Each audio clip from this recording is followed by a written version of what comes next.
Hello everybody, I am Dr. Saurav Narula and you are watching the Brew Talks with Saurav. Today I have with me Mr. Rajesh Agarwal, जिनको की 20 वर्षों का experience है software industry में. He was working for Google and he was crisscrossing between Europe and India several times to serve Google. पिछले 8 वर्षों में इन्होंने एक आसान ERP को जन्म दिया है. एक ऐसा सॉफ्टवेयर जो कि एक स्टार्टअप से लेकर एंटरप्राइज तक सभी बिजनेसेस को सर्व कर सकता है. और इनकी खास बात यह है कि इनके दिल में था कि ये चाहते थे एक Indian startup in the ERP industry. ERP एक वो चीज़ है जो कि छोटे से छोटे और बड़े से बड़े बिजनेस के लिए संजीवनी बूटी का काम करता है. बड़ी कंपनीज SAP को हायर कर लेती हैं, बड़े बड़े सॉफ्टवेयर ले लेती हैं, but small medium size business owners शायद इतने एक्सपेंसिव सॉफ्टवेयर्स और इतने टेक्निकल सॉफ्टवेयर्स अफोर्ड नहीं कर पाते. इनका बहुत बड़ा योगदान रहा है पिछले 8 वर्षों में हमारे इंडियन बिजनेस ओनर्स को सर्व करने के लिए और उनको हेल्प करने के लिए, ताकि वे अपने बिजनेसेस को बेहतर रूप से मैनेज कर पाएं.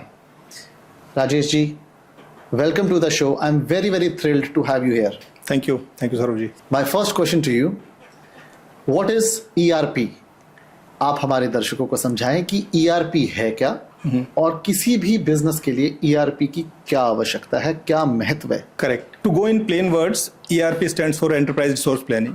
तो बिल्कुल सिंपल शब्दों में बोलूं तो एक एंटरप्राइज के जितने भी रिसोर्सेज होते हैं, लाइक HR, सेल्स, परचेज और जितनी भी चीज़ें होती हैं, उनको प्रॉपर ढंग से प्लान करना, that's ERP. So this term was generally coined by SAP जब आया तो उसके बाद ERP वर्ड पिक्चर में आया था जी.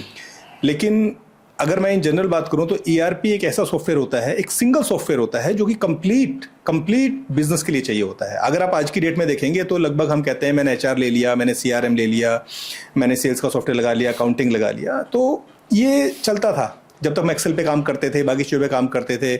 उससे नेक्स्ट स्टेज ये आ गई थी. लेकिन अब वो टाइम आ गया है, AI का एरा है, so you can not go away with the automation. जी. तो ऑटोमेशन का फर्स्ट स्टेप है ERP, इन सिंपल वर्ड्स. लेकिन अगर मैं डीप में जाऊं तो ERP एक ऐसी चीज होती है which drives your business. It's not about putting data and getting the reports. It's not like that. ERP is something which drives the complete, basically it drives the complete business for you, so that the CEO or the manager, he can relax that okay, everything is in place. अगर मैं आसान शब्दों में कहूं तो ERP एक ऐसा software है जो कि बिजनेस ओनर को हेल्प करता है उसके बिजनेस को रन करने के लिए, ताकि केवल उसके पास रेलेवेंट इंफॉर्मेशन पहुंचे, सही तरीके से पहुंचे और वो सही डिसीजन मेकिंग ले पाए. हाँ, करेक्ट. लेकिन इसमें थोड़ा सा मैं बोलूंगा कि ERP is not only a software. ERP एक इंफ्रास्ट्रक्चर है, एक इकोसिस्टम होता है जी, जिसमें सिर्फ सॉफ्टवेयर नहीं होता. सॉफ्टवेयर एक पार्ट होता है उसका. अच्छा. जैसे कि फॉर एग्जांपल हमारी व्हीकल्स चलती हैं तो उसमें जो GPS इंटीग्रेशन है या फिर हमारे कहीं पर हार्डवेयर इंस्टॉल्ड है, वो सारी की सारी चीजें ERP का पार्ट होती है. तो ERP is an ecosystem. It's not only software. Software is of course on the core of it, but once you connect everything then it becomes an ERP. Wonderful. एक सवाल आपको मैं अगर पूछूं कि ERP सॉफ्टवेयर को कंपनी में install करने से पहले कितना महत्वपूर्ण है कि बिजनेस ओनर अपने यहाँ का सॉफ्टवेयर पहले बदले, तो आपका क्या कहना होगा? ये बात आपने बिल्कुल सही कही कि जब तक वो मानसिक तौर पर स्ट्रक्चर्ड नहीं होगा, राइट, तो सॉफ्टवेयर कोई भी ले ले वो काम नहीं करने वाला. तो उस ओनर को, CEO को, टॉप मैनेजमेंट को अपनी मानसिकता के अंदर वो स्ट्रक्चर्ड तरीका, वो प्रोसेसेस, वो सारे लाने होंगे, तभी वो एक्चुअली सॉफ्टवेयर के अंदर इंप्लीमेंट हो सकते हैं. Correct. Very nicely said. Rajesh ji, ये तो बात पक्की है कि ERP हर बिजनेस के लिए बहुत महत्वपूर्ण है.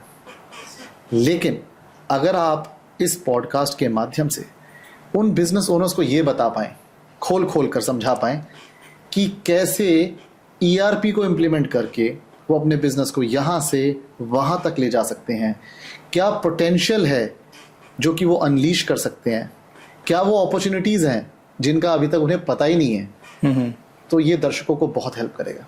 सो देखिए, पहली चीज, ERP यूज करना it's not a choice, it is mandatory. जहाँ तक रही बात एडवांटेजेस की, काउंटलेस हैं, बट मैं कुछ गिनाने की कोशिश करता हूँ लुकिंग एट द टाइम. जी. देखिए, पहली चीज मैं आपको बताता हूँ, 3 पार्ट्स में पहले इसको डिवाइड करता हूँ. फर्स्ट है कि क्या हो रहा है. जी. दूसरी चीज है क्या नहीं हो रहा है. वाओ. और तीसरी चीज है क्या हो सकता है. वंडरफुल. तो 3 पार्ट्स में अगर हम इसको डिवाइड करें तो समझने की कोशिश करते हैं। देखिए, पहली बात, ईआरपी आपको ये बताती है क्या नहीं हो रहा है। जैसे कि आपके एम्प्लॉयज को, even you being a CEO, you top management, ये आपको बताती है कि आप क्या नहीं कर रहे हैं, कहाँ कहाँ पर आपके ऑब्लिगेशंस हैं विच आर नॉट कंप्लीटेड, वो कब कब आपको करनी है, आपको रिमाइंडर देती है, and regularly it keep updating. तो जैसा मैंने कहा, it drives you, that's first thing. Second thing, क्या नहीं हो रहा है। जैसे कि मैं एग्जांपल लेता हूं प्रोडक्शन का, राइट। आपको नहीं पता लगेगा कि मेरा स्टॉक किस चीज का कम हो रहा है, आपको नहीं पता लगेगा मेरी कौन सी स्लो मूविंग आइटम्स है, आपको नहीं पता लगेगा मेरी कौन सी बेस्ट मूविंग आइटम है, आपको नहीं पता लगेगा किसका स्टॉक मेरे पास होना चाहिए।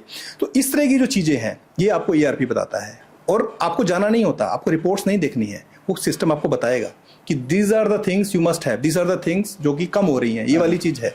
इसी तरह से आपका एक पर्सन है जिसका मान लिया कि 100 लीड्स उसके पास आती हैं, राइट, उसने 5 कन्वर्ट की, तो आपको लगेगा सही है। लेकिन वही सिस्टम आपका ये भी देखता है कि बाकी 5 लोग जो सेल्स के अंदर हैं, उनके पास जो 100 लीड्स आती हैं उसमें से वो 20 कन्वर्ट करते हैं। तो आपको ऑटोमेटिकली बताएगा कि ये आपका जो पर्सन है ये सही परफॉर्म नहीं कर रहा है, मेरे हिसाब से आपको फायर कर देना चाहिए और रिप्लेस कर देना चाहिए। That's again it's your decision what you want to do. तो दिस इज क्या नहीं हो रहा है वो आपको बताता है। और तीसरी चीज है futuristic, which is the most important thing for a growth and to have a profit in to your business, कि फ्यूचर में आपको क्या करना चाहिए, looking at your past data. तो अभी डेटा एनालिसिस और डेटा साइंस बहुत सारी चीजें पिक्चर में आ रही हैं, बट ये यूज में नहीं आ पाती क्योंकि ओनर और the top management doesn't have time to look into it. Bandwidth ही नहीं है, वो सारा दिन सुबह से शाम तक ऑपरेशंस में इतना बिजी हो जाते हैं कि by the end of the day they have no energy left. Exactly. और उनका यहाँ ध्यान नहीं जाता कि कैसे वो एनालिसिस कर सकते हैं, डेटा को यूज कर सकते हैं फ्यूचर स्ट्रैटेजीज को बनाने के लिए। राइट। सो फ्यूचर जो है वो बहुत इंपॉर्टेंट है। मतलब मुझे लगता है कि क्या नहीं हो रहा, क्या हो रहा है, उसको लोग फिर भी समहाउ, बहुत सारे लोग लगा के या किस तरह से मैनेज करने की कोशिश करते हैं, but not a right way, but somehow.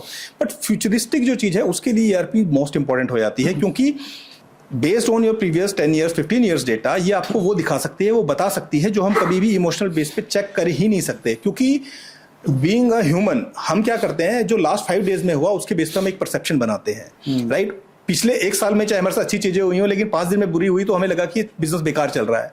But here it shows you the actual picture. तो जो आपकी डेटा बेस्ड फैक्चुअल चीजें होती हैं, that helps you more into taking the right decision for your future perspective. तो तीनों चीजें आपकी ईआरपी के थ्रू ही चल सकती है। जो आपने समझाया, क्या हो रहा है वो बताता है, क्या नहीं हो रहा है वो बताता है, और क्या होना चाहिए वो बताता है। जी, very very nicely put across.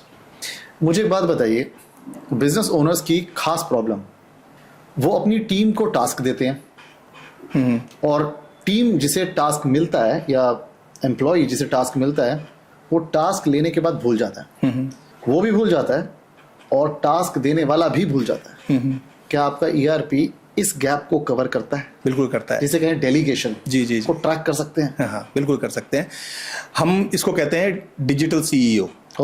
In Aasaan ERP we have a module by the name digital CEO. आप इसको डिसेबल भी कर सकते हैं, इनेबल भी कर सकते हैं, but we recommend you enable it. It is fantastic thing. Digital CEO जब आपका, बेसिकली आप लगा सकते हैं सीईओ का एक असिस्टेंट है और पार्टनर है हेल्प करने में। हमारा मानना ये है कि once you implement digital CEO तो आपको कुछ करने की जरूरत नहीं है, ये सब करेगा।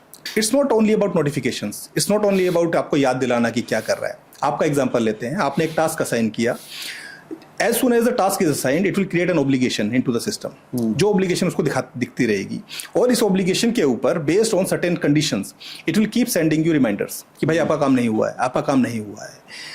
अगर वो, मैं रोकूंगा, ये रिमाइंडर्स मेल पर आएंगे या व्हाट्सएप पे भी आ सकते हैं? देखिए, इसमें कोई लिमिटेशन नहीं है। अच्छा। हमारा सिस्टम, जैसे मैंने बोला कि कस्टमाइजेबल है और कॉन्फ़िगरेबल है। नॉट ओनली कस्टमाइजेबल, कस्टमाइजेशन का मतलब होता है आपको कोडिंग करना होगा, नहीं, दीज आर कॉन्फ़िगरेबल। कॉन्फ़िगरेबल मतलब आपको स्विच ऑन ऑफ करने हैं बटन, ये चीज चाहिए, ये नहीं चाहिए टाइप्स। तो नो कस्टमाइजेशन, अभी तक कोई कस्टमाइजेशन की जरूरत नहीं है। तो आपको ऑन ऑफ करना है कि मुझे व्हाट्सएप चाहिए, मुझे टू डू बनाने हैं, मुझे डिस्टर्ब नोटिफिकेशन चाहिए, मुझे ईमेल पे भेजना है, मुझे ट्रेलो पे भेजना है, मुझे any other system, whatever you want. Do you wish to say कि अगर मैंने 5 काम अपने X एम्प्लॉय को दिए, 6 काम अपने Y एम्प्लॉय को दिए और 10 काम मैंने Z एम्प्लॉय को दिए, तो उनकी टू डू लिस्ट उनके डैशबोर्ड पर बन के आ जाएगी? बिल्कुल आएगी। वाओ।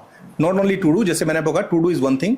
आप चाहते हैं उसकी व्हाट्सएप पे जाए, व्हाट्सएप पे जाएगा, टेक्स्ट पे जाए, टेक्स्ट पे, whatever, whichever way you want. और जब वो उस काम को कंप्लीट करते हैं तो उसका नोटिफिकेशन वापस हमारे पास आता है। हाँ, and the good thing is कि जो भी आप मेरे को बातें बोल रहे हैं, this can be low coded, you can configure yourself. आप लॉजिक लिख सकते हैं कि अगर ऐसा हो तो ऐसा हो, ऐसा हो तो ऐसा हो, ऐसा हो तो वैसा और हो। जब हम इस लॉजिक को लिखते हैं तो क्या हमें कोड करना होगा एज अ यूजर, या आपने ड्रैग ड्रॉप की यूटिलिटीज दी हमें? तो जैसा आपने कहा कि मैक्सिमम चीजें तो ड्रैग एंड ड्रॉप से हो जाती हैं, कुछ करने की जरूरत नहीं है। कुछ एक आधे यूज केसेस अगर बचते हैं तो हमारी टीम आपको हेल्प करने के लिए which can easily configure as per your requirement. Very nice.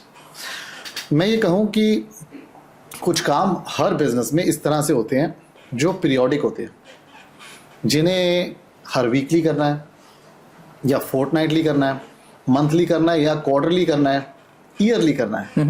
For example, हो सकता है कोई ऑर्गेनाइजेशन अपने स्टॉक्स को मैच करती हो एवरी वीक या एवरी मंथ। तो ये एक्टिविटीज जिस भी व्यक्ति की रिस्पॉन्सिबिलिटी है, क्या उसको भी टाइमली ट्रिगर करके टास्क जनरेट हो जाता है, जिसे हम कहें कि एक चेकलिस्ट बन गई? एग्जैक्टली। क्या आपका सॉफ्टवेयर ये सुविधा देता है? करेक्ट, देता है। हमारे पास नोटिफिकेशन फ्रेमवर्क है विच इज़ वेरी डायनेमिक, जिसके अंदर जैसा मैंने आपको कहा कि आप खुद कॉन्फ़िगर कर सकते हैं कि आपको व्हाट्सएप चाहिए, टू डू चाहिए, क्या चाहिए। आपके केस में आपको बेसिकली टू डू क्रिएट्स करने हैं, Correct. What he has to do.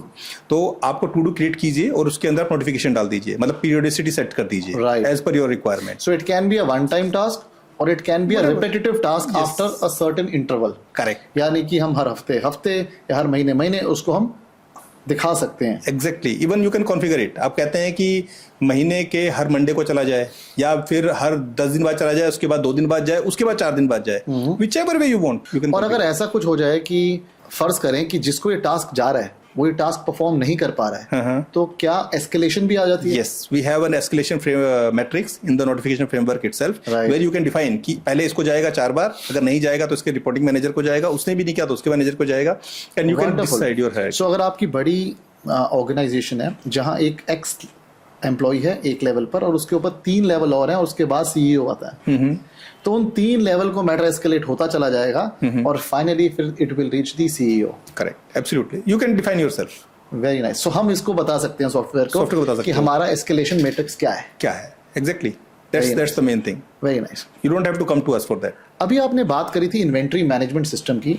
Inventory management system इस ईआरपी का आई एम श्योर इंटीग्रल पार्ट होगा, क्योंकि किसी भी ऑर्गेनाइजेशन में जब तक इन्वेंट्री मैनेज नहीं हो रही है तब तक वो अपने बिजनेस को कंट्रोल नहीं कर सकते। Correct. इन्वेंट्री मैनेजमेंट किसी भी बिजनेस के लिए एक बहुत ही महत्वपूर्ण चीज़ है। उसके बिना बिजनेस को एफिशिएंटली रन करना बहुत मुश्किल है। जी। आई एम श्योर कि आपका ईआरपी सॉफ्टवेयर इन्वेंट्री मैनेजमेंट की सुविधा भी देता होगा। बिल्कुल बिल्कुल। क्या आप अपने इन्वेंट्री मैनेजमेंट सिस्टम के फीचर्स बताना चाहोगे, सो दैट हमारे दर्शकों को जो बिजनेस ओनर्स हैं उन्हें ये समझ आ पाए कि क्या क्या बेनिफिट्स वो कर सकते हैं और क्या क्या गैप्स उनके बिजनेस में यूजुअली होते हैं इन्वेंट्री को लेकर, जो कि आपका ईआरपी कवर करके देगा? देखिए, इन्वेंट्री मैनेजमेंट सिस्टम जो हमारा है विच इज़ कैटरिंग, यानी आई मीन लगभग जितने भी यूज़ केसेस होते हैं उनको कवर करता है। मैं आपको कुछ बताने की कोशिश करता हूँ अगेन, कि पहली चीज़ है कि जब भी आपका माल आया तो आपका जो इन्वेंट्री है, जो जितनी भी क्वांटिटी है, that is getting updated.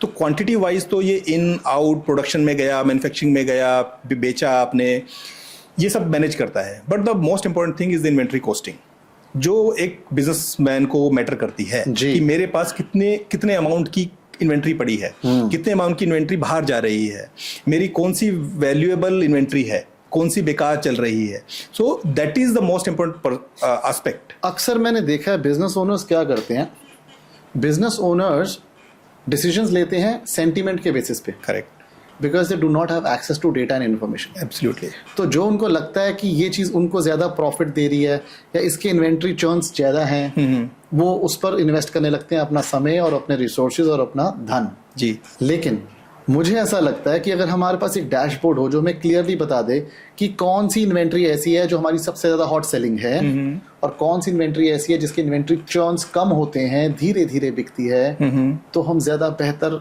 Decisions ले पाएंगे विज़ावी कि हमने कितने स्टॉक्स किस आइटम के रखने हैं। बिल्कुल बिल्कुल। मैंने आपको कहा इसके दोनों तरीके हैं।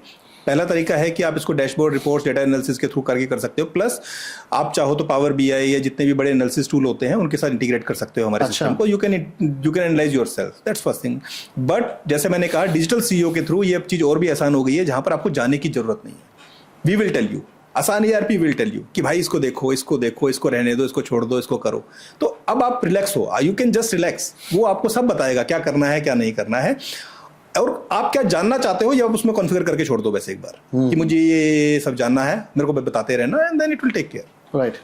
इन्वेंट्री दो तरीके की, एक जो कि रॉ मटेरियल की इन्वेंट्री है जिसको हम मिला जुला कर फिनिश्ड प्रोडक्ट बनाते हैं, करेक्ट। और दूसरी इन्वेंट्री फिनिश्ड प्रोडक्ट की है। क्या ये दोनों को केटर कर लेता है? हाँ बिल्कुल। आई मीन मैं जब इन्वेंट्री की बात कर रहा हूँ तो मैं राइट टाइम आप परचेज करते हैं, जब GRN कहते हैं हमारे इसमें, गुड्स रिसीव नोट्स जो होते हैं, वहां से लेके जब आप इसको क्वालिटी चेक में लेके जाते हैं, फिर आप इसको अंदर आप रॉ मटेरियल में रखते हैं, रॉ मटेरियल के बाद इसको प्रोडक्शन में डालते हैं, प्रोडक्शन के बाद ये नॉट ओनली फिनिश्ड गुड, उससे पहले इन प्रोग्रेस में जा सकता है, क्वालिटी वेयर हाउस में जा सकता है, और भी मल्टीपल वेयर हाउसेज हो सकते हैं जहां पर जाएगा।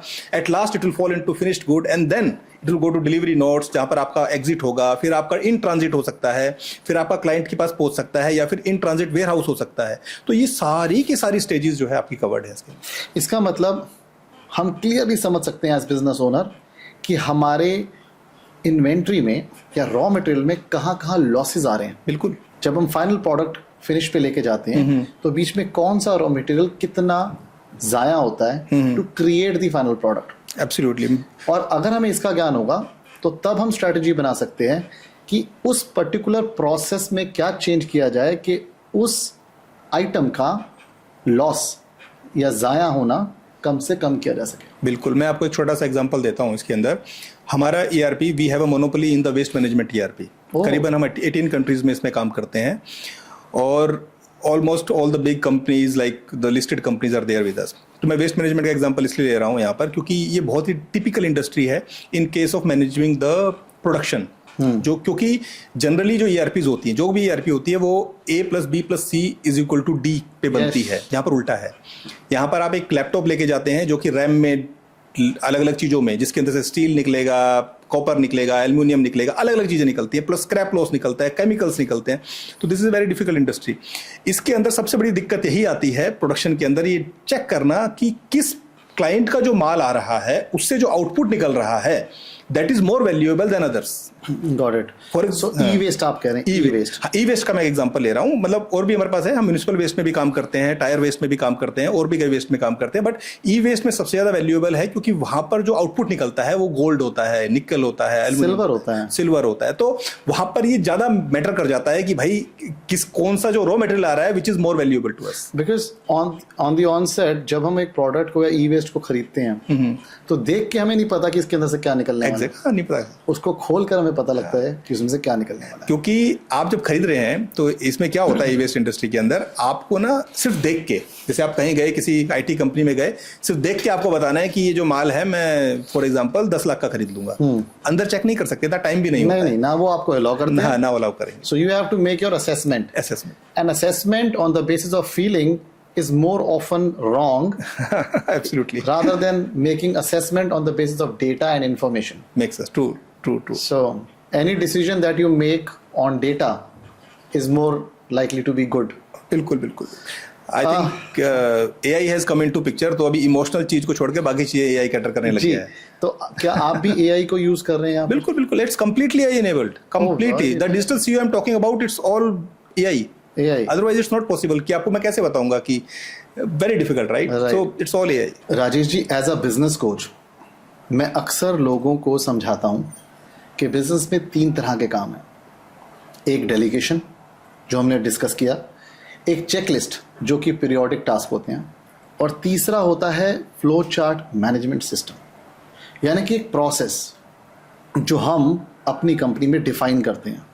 सो हम डिफाइन करते हैं, उसको डॉक्यूमेंट करते हैं और कम्युनिकेट करते हैं अपने एम्प्लॉयज़ को कि ये काम कब होगा, इस काम को करने के बाद अगला स्टेप कौन से एम्प्लॉय का होगा, वो उस काम को कितने समय में ख़त्म करेंगे, और फिर एक तरह से रिले रेस की तरह। अंडरस्टूड। स्टेप 1 हुआ, स्टेप 2 हुआ, स्टेप 3 हुआ, 15 स्टेप से एक प्रोसेस पूरा हुआ। जी।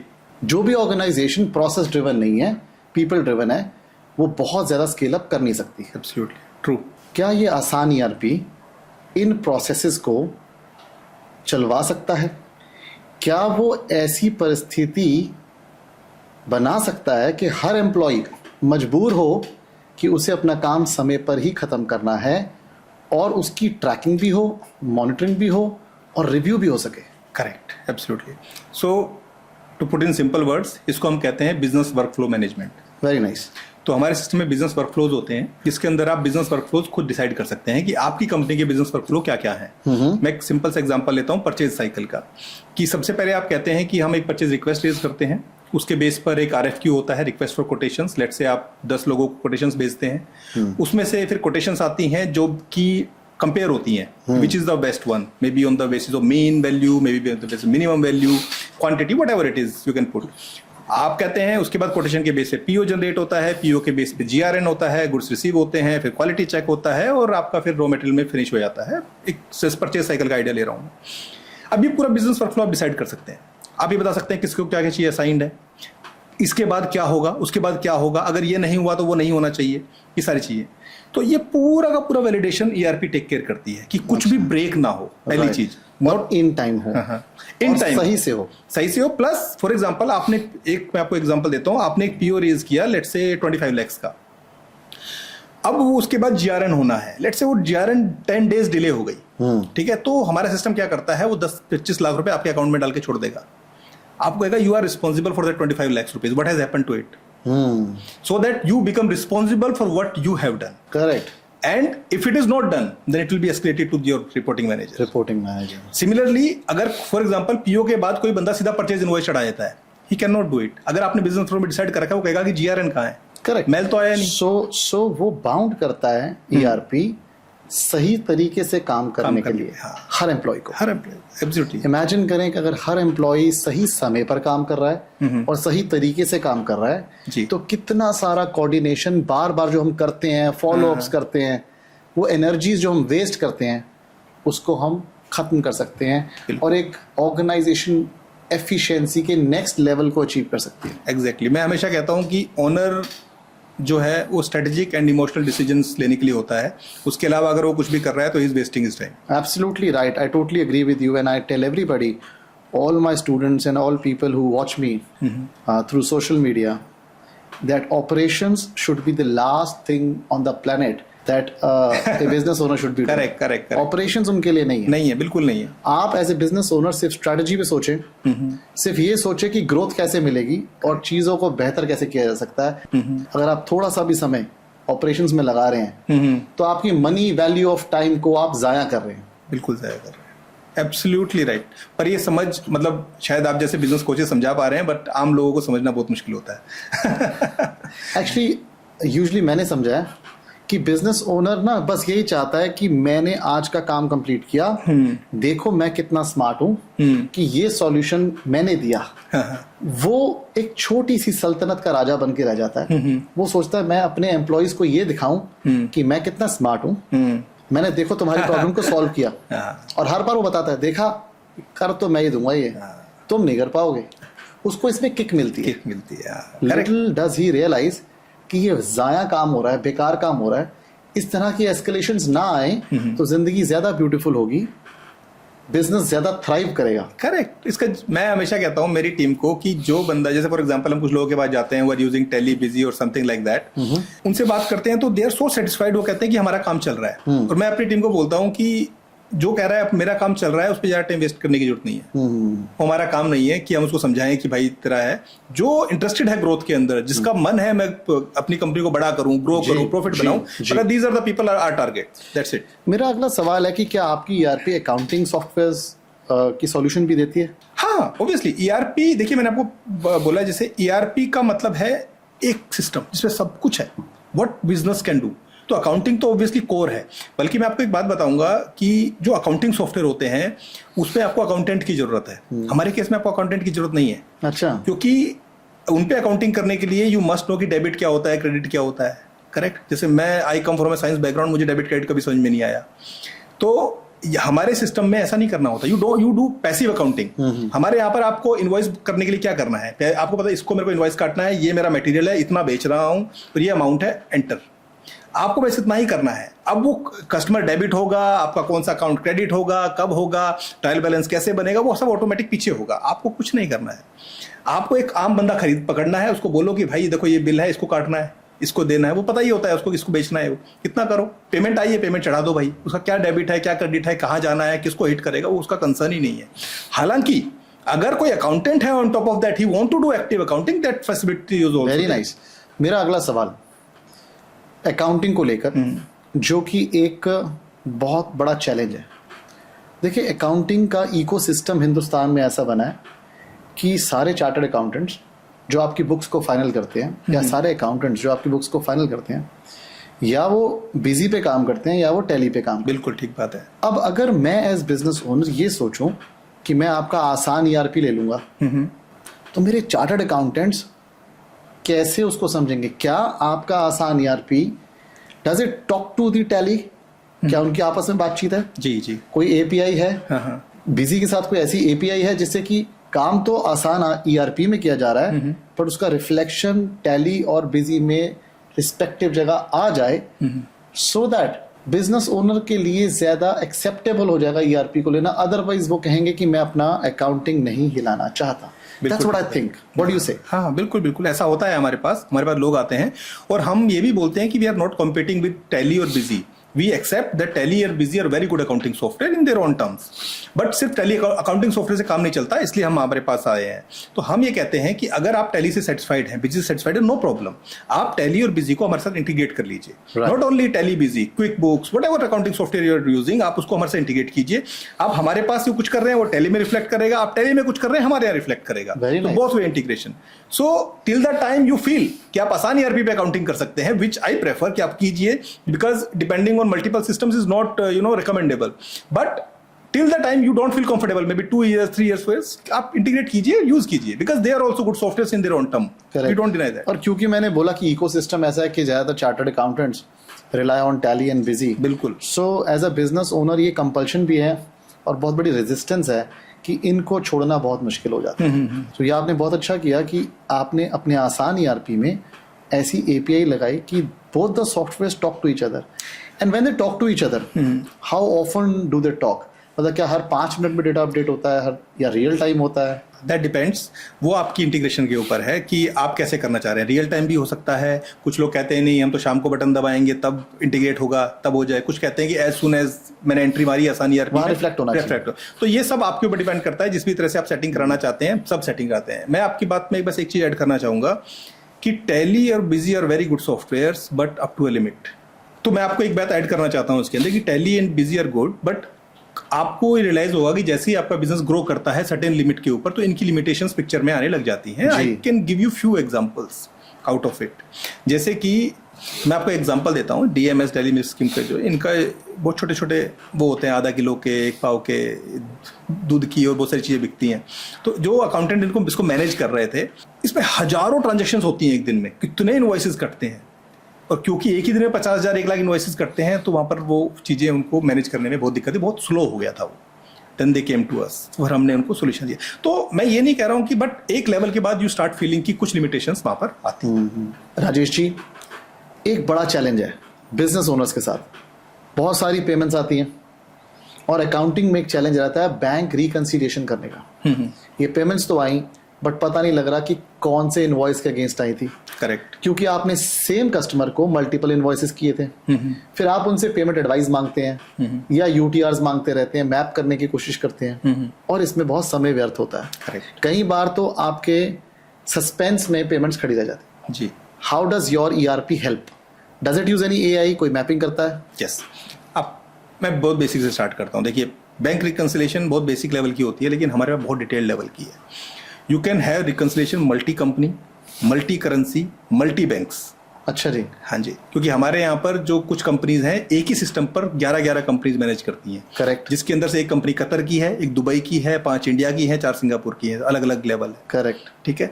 उनके अंदर अलग अलग बैंक्स हैं, कोई यूएसडी का है, कोई यूरो का बैंक है, मतलब इसमें यूएसडी इनेबल्ड है, यूरो इनेबल्ड है, आईएनआर इनेबल्ड है।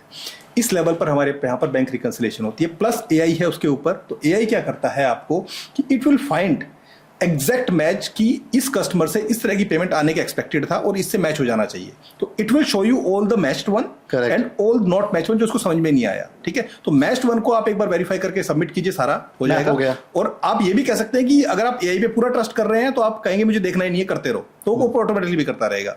वरना हम क्या करते हैं, आपको दिखा देते हैं, आपका अकाउंटेंट जाएगा, एक बार चेक करेगा, सबमिट। जो नॉन वाली है उसमें भी हमारा सिस्टम क्या करता है कि आपका अकाउंटेंट को बस इतना बताना है कि ये इससे मैच हो रही है, इससे मैच हो रही है। जैसे ही वो सबमिट करेगा, इसके वाउचर हमारा सिस्टम ऑटोमेटिकली क्रिएट कर देगा। तो आपको एक एक जाके क्रिएट भी नहीं करना है, ऑटोमेटिक सिस्टम क्रिएट कर देगा। तो आपका जो नेक्स्ट लेवल का बंदा है वो चाहे तो उसको वेरीफाई करे, नहीं तो सबमिट कर दे, वो वाउचर भी क्रिएट हो गया। Wonderful. तो कितना जल्दी ये काम हो जाएगा, क्योंकि सारा सस्पेंस क्लियर हो गया। हाँ। और जो सबसे बड़ी चैलेंज आती है नेक्स्ट अकाउंटिंग में, वो आती है कि जीएसटी रिटर्न्स। जीएसटी के हमें मंथली रिटर्न्स देने हैं या किसी को क्वार्टरली रिटर्न्स देने हैं। क्वार्टरली रिटर्न्स वाले तो कम होते हैं, मंथली रिटर्न्स में काफ़ी ज़्यादा फोकस रहता है। कैसे आपका आसान ईआरपी इसको आसान बनाता है? सिंपल है, ये बहुत सिंपल है। जैसे कि मैंने आपको कहा कि पहली बात तो आपको अकाउंटिंग करनी ही नहीं है। आप इनवॉइसेस चढ़ाइए, पेमेंट चढ़ाइए, बेसिक काम कीजिए, अकाउंटिंग बैकग्राउंड में होगी। ऑटोमेटिकली आपकी जीएसटी रिपोर्ट्स बनेंगी, ऑटोमेटिकली जेसन होगा। अगर आप चाहेंगे तो ऑटोमेटिकली फाइल हो जाएंगी, उसमें कोई इशू आएगा तो आपका मेल आ जाएगी कि ये है, तो आपको तो ऑटोमेटिकली जीएसटी की रिटर्न्स फाइल हो जाएंगी। Are you sure about it? हाँ, I am sure about it. मतलब on a certain date when my accounting is ready and there is no mismatch, वो अपने आप अकाउंटिंग जीएसटी रिटर्न्स फाइल कर देगा क्योंकि शेड्यूल कर सकते हो ना आप, हमारे यहाँ पर जॉब शेड्यूल कर सकते हो, तो वो जीएसटी। डज दैट मीन कि इसका जीएसटी पोर्टल के साथ भी एपीआई है? हाँ बिल्कुल, वहीं से। क्योंकि जीएसटी वाले जो है वो हमें डायरेक्ट एपीआई नहीं देते, तो देयर थर्ड पार्टी वेंडर जिनके साथ हमने इंटीग्रेट किया हुआ है। तो as soon as it will scheduled automatically. हाँ, most of the people like to verify it. So if you want to verify it, you can verify, otherwise it can be done automatically. अगला सवाल, हम invoice बनाते हैं और फिर हम उसको ई इनवॉइस में कन्वर्ट कर रहे हैं, ये भी सुविधा है? हाँ बिल्कुल है। ई वे बिल है, ई इनवॉइसिंग है, ई वे बिल भी हो जाता है। हाँ जी। सो विदाउट लॉगिंग इनटू ई वे बिल साइट, हमारे आसान ईआरपी से हम यहीं से क्लिक करके ऑटोमेटिकली ई वे बिल बना सकते हैं। एब्सोल्युटली बना सकते हैं। वंडरफुल। राजेश जी, आपने अभी भी बताया कि आसान ईआरपी से बिजनेस कितना आसान बनाया जा सकता है, क्या जादू लाया जा सकता है। लेकिन अब इतना सब जानने के बाद बिजनेस ओनर्स के सवाल हैं। सवाल सबसे महत्वपूर्ण शायद जो मैं समझता हूँ ये होगा कि इस सब सुविधाओं की क्या कॉस्ट होगी जी, कितना कितना पैसा उन्हें खर्चना होगा अपने बिजनेस को आसान बनाने के लिए। ठीक बात है। देखिए, ये डिपेंड करता है कि कितना मीठा डालना है। जितना चीनी डालोगे उतना मीठा है। तो कहने का मतलब डायबिटीज तो नहीं करा दो? नहीं। इसके अंदर हमारे पास 2-3 वर्जन हमने रिलीज कर रखे हैं, starting from Aasaan ERP lite, then we have Aasaan ERP plus, very nice, then we have Aasaan ERP global. Very nice. तो आसान ईआरपी लाइट जो है वो जनरली 0 से 10 करोड़ मतलब एक आइडिया के अराउंड जो है जिनका टर्नओवर है, they can use Aasaan ERP lite with all the facility, everything is there, right, and it's very cost effective and on its own SaaS model. अच्छा, सब्सक्रिप्शन बेस्ड है, तो it's very affordable. So it's around starts around like 500 rupees per month. That's it. Per user. Per user. So if you are 10 users, 5,000 rupees a month. 5,000, right. Then we have ERP Plus, which is a very detailed one. If you want to go, for example, business workflow we talked about, right? So we want to go in detail business workflow management, the detailed modification management. Then you go to ERP Plus, which is also quite affordable. As of today, we are selling it around 1,000 per user per month.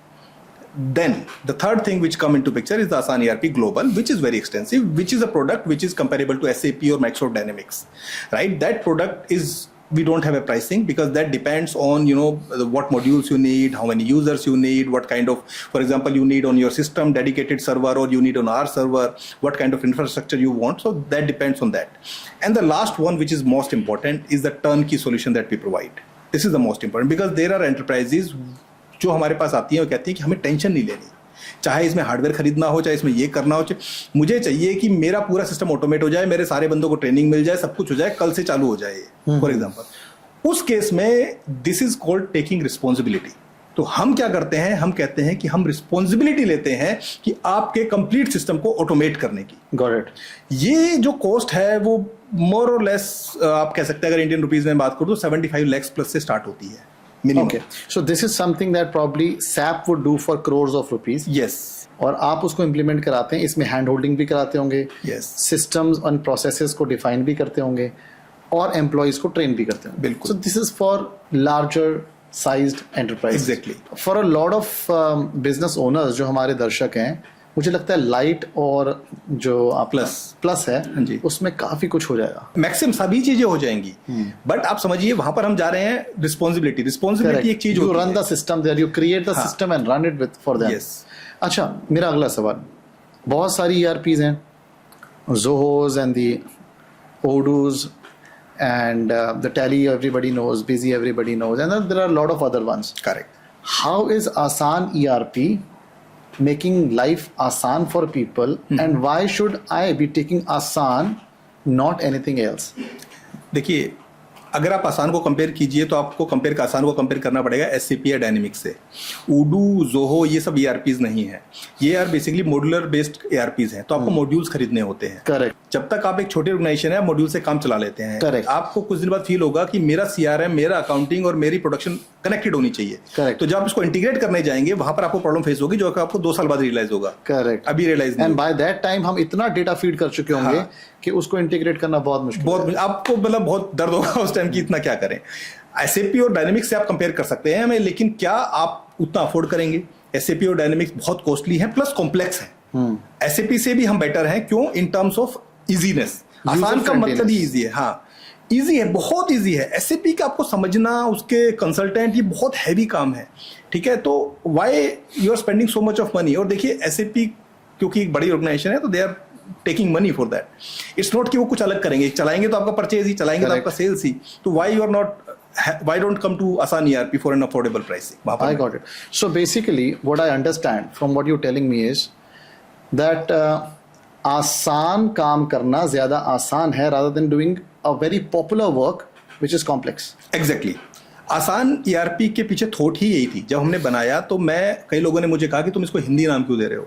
तो मैंने इसको बोला, मैंने कहा हिंदी तो India के लिए है, ये बाहर वाले लोगों को आसान आसान जो मर्जी बोले, उनको इंग्लिश ही लगेगा और स्टाइलिश लगेगा। तो हमने आसान ERP का मतलब यही था, और मेरा आज भी इसी चीज पे फोकस रहता है कंप्लीटली, कि सॉफ्टवेयर नहीं बनाना है, it should be easy, it should be easy for the user friendly. Absolutely, that is the main thing. And that is one big thing in addition to cost that I've realized over the years. In addition to cost, जो चीज एक resistance create करती है वो है adaptability. Right. अगर चीज बहुत कॉम्प्लेक्स है तो बिजनेस ओनर अपना कोर बिजनेस की कॉम्पिटेंस को छोड़कर नई चीज को अपनाने में उतना रिसेप्टिव नहीं होता। बिल्कुल ठीक बात है। हमें इस तरह का एज ए बिजनेस ओनर हमें उस तरह का सॉल्यूशन चाहिए कि हम अपने कोर काम पर काम करते रहें और ये हमारी मदद करे, रादर देन ये अपने आप में एक काम बन जाए, जो कि हो जाता है ऐसे कॉम्प्लेक्स सॉफ्टवेयर जो आपने भी नाम लिए उनके। एब्सोल्युटली। हाँ, इजी नहीं है उनको इम्प्लीमेंट करना बहुत, बिकॉज यू नीड पूरी सेना चाहिए उसको इम्प्लीमेंट करने के लिए। Absolutely. And I know for a fact with a lot of people who are SAP implementers, SAP professionals, who are my friends, very close friends, they've told me that it takes good 6 to 8 months or sometimes years to implement one. Exactly, बिल्कुल। और इतने में तो गाड़ी निकल जाएगी। ऐसा नहीं है, मैं ये नहीं कहूंगा, डिपेंड करता है ऑर्गेनाइजेशन के साइज पर, बट क्या आज के AI era में आर यू रेडी टू कि भाई 1 साल या 1.5 साल के बाद आपका जो इम्प्लीमेंट हो? Time is so expensive that everything is changing so fast. Correct. We can not afford कि हम 1 साल लगा दें किसी की इम्प्लीमेंटेशन में and then we take the fruits out. ठीक बात। अभी हमें कोई कहता है 3 महीने बाद गाड़ी मिलेगी तो हम सोचते हैं कि जो अभी मिल रही है वो ले लो। Absolutely right. राजेश जी, आज का पॉडकास्ट बहुत इंफॉर्मेटिव रहा है एंड आई एम श्योर मैंने बहुत कुछ सीखा है, और जो मेरे ऑडियंसेस हैं उनको बहुत कुछ सीखने को मिला है कि कैसे अपने कॉम्प्लेक्स बिजनेस को आसान ERP के द्वारा आसान किया जा सकता है, यूज़र फ्रेंडलीनेस से, और सिस्टम्स एंड प्रोसेसेस को इम्प्लीमेंट किया जा सकता है for an exponential growth. I am very very thankful for you to come over, और मैं ये समझता हूँ कि Aasaan ERP is a guarantee to growth. Thank you Saurabh ji for inviting me over, and it's pleasure talking to you here.